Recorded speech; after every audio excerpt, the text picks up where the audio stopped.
Welcome to another episode of Done is Better Than Perfect. I'm your host, John Grubbs. Welcome to the show. So, today's topic is jealousy. And before I get into the meat of the show, I'm going to read these are some funny anecdotes about jealousy. This is from the Odyssey. Here are some funny facts on jealousy that I bet you didn't know about, and I hope you like them. Fun fact number one: makeup can make other women jealous. Makeup. According to a 2016 study published in the Journal of Perception, men perceive women who wear makeup as more prestigious. However, women perceive the same women as slutty and more dominant, and even feel jealous around them. Fun fact number two: retail companies benefit from your jealousy. What do you think when your partner is cheating? You make them jealous. So, according to the Journal of Consumer Psychology, when people, especially women, feel jealous of their partners or suspect their fidelity, they splash money on eye-grabbing products in an attempt to either recapture their attention or inspire jealousy in them. This is from the Odyssey. Don't you blame John for this. Number three, fun fact number three: birth control makes women more jealous. Estrogen and pre-estrogen levels can inspire jealousy in women. According to a 2015 study on 275 women, using hormonal contraceptive with high levels of ethinyl estradiol, EE, was associated with higher levels of self-reported jealousy, receptivity, possessiveness, and anxiousness in female participants. The same study suggested that EE doesn't affect one type of jealousy more than the other, but all types similarly. Wow. Fun fact number four: even shrimp can feel jealous. Yes, you heard that right. Shrimps feel jealous. Not just that, they may kill their rivals for the sake of being the one and only. Studying Lismata ambionensis, also known as the cleaner shrimp, showed that they only live in groups of two as they viciously attack and kill each other until no rival remains. So there are four funny facts about jealousy. So for our topic, jealousy and envy.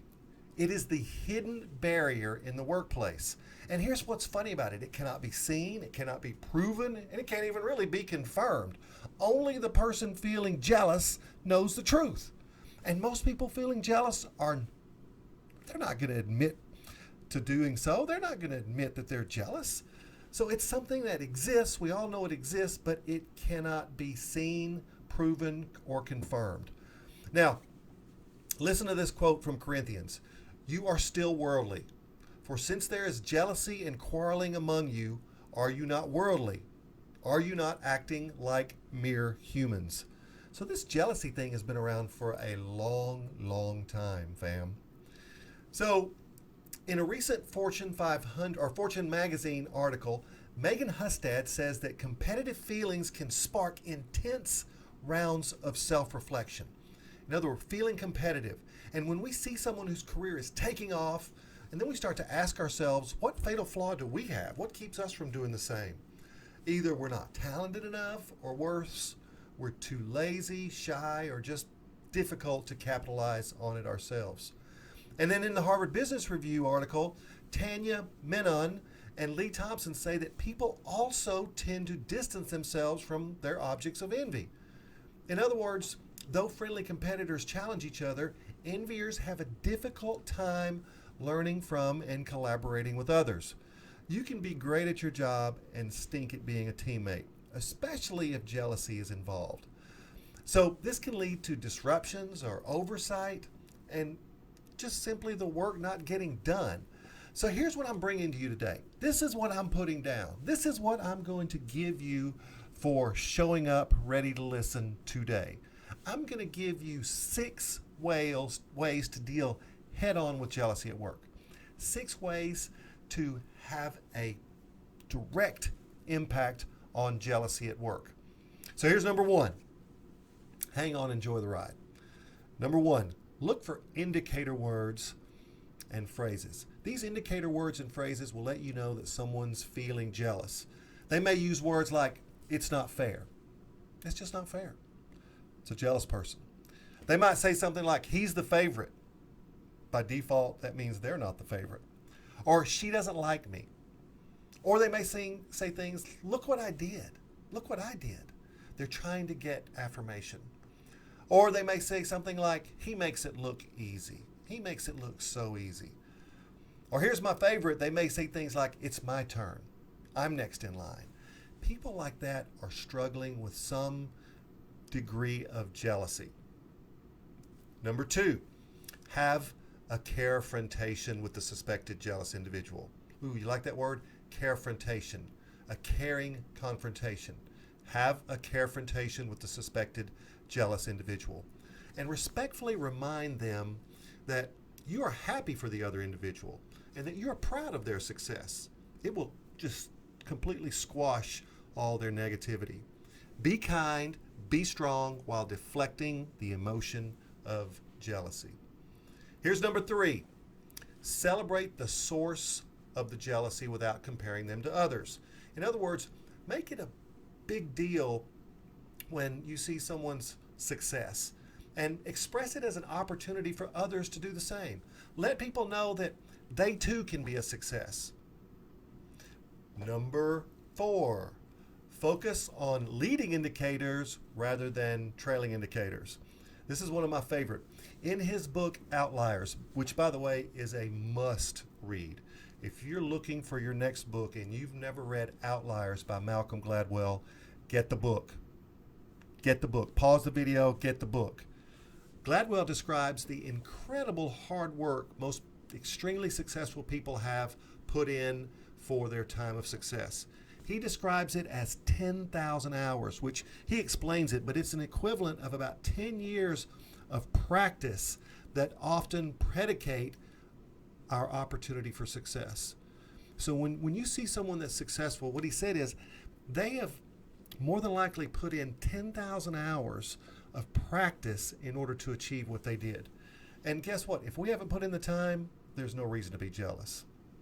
Number 5. Get this. Number 5. On our way to 6. We're on our way to 6. If you think about the challenge that we're facing at work, if you think about just the immediate difficulty that some people are struggling with, remember that people have put in a lot of work typically to get where they are. And if by the way, you haven't put in the work, why are you feeling jealous?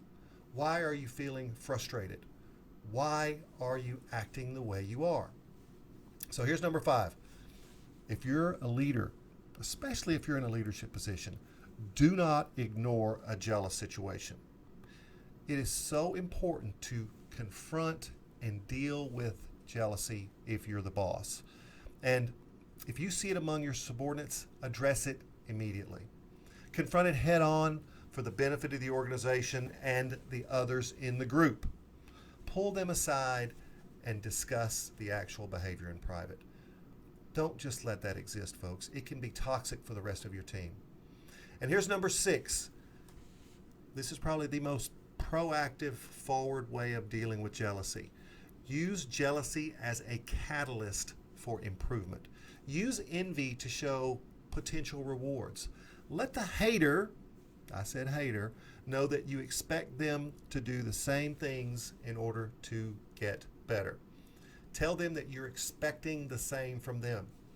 And when we dig deep like this with our team, there's always going to be human emotions. And jealousy is a basic human emotion. And it takes a skilled manager to deal with these human emotions. But folks, here's something that's magical. With just a little bit of practice and some coaching, executives can better know how to deal or discern these emotions.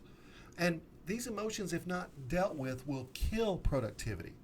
they will kill collaboration, and they will kill teamwork in your organizations. You can't just let it fester. You can't ignore it. It's like the poop on the floor. You can't just walk by and act like the poop doesn't exist. You're going to have to deal with the poop. I read a story one time about a kid that would put a napkin over the poop on the floor instead of cleaning it up. You cannot just put a napkin over these emotions in the workplace and hope they go away. So, with that in mind, I want you to go back in your mind and think about all the times you've had jealousy in the workplace, whether you were the jealous individual or you had coworkers who were jealous, or even worse, you supervised people who were jealous. I want you to remember that we all need training. We all need to learn skills in order to get better. We are on this journey called life. I want you to make a comment and like the show. Slam the bell for subscription and subscribe so that you get notified every time I drop a show. Together, we can make the world a little better, one video at a time. Share this with people you love. Share this with people who are dealing with jealousy. One video at a time, we can make the world a better place. Always remember that done is better than perfect. I'll see you next time.